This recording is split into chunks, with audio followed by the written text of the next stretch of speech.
Coding cough syrup से उत्तर प्रदेश के अंदर कोई मौत नहीं हुई है। एक दूसरा, इस मामले में एनडीपीएस के अंतर्गत कार्रवाई होगी। ये उत्तर प्रदेश सरकार इस मामले को कोर्ट में जीती है, उत्तर प्रदेश ने इस मामले को लड़ा है। तीसरा, उत्तर प्रदेश में इसका जो सबसे बड़ा होलसेलर, जो बड़े होलसेलर हैं, जिसको सबसे पहले एसटीएफ ने पकड़ा था 2016 में, उसको लाइसेंस समाजवादी पार्टी ने जारी किया था। जो फोटो रिलीज हो रही है, देश के अंदर दो नमूने हैं, एक दिल्ली में और एक लखनऊ में बैठते हैं।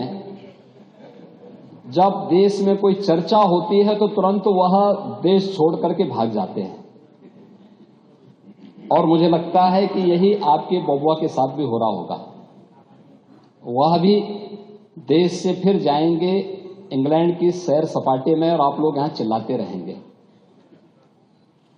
महोदय, कोडिन कफ सिरप का मुद्दा जो इन्होंने उठाया है, मुद्दा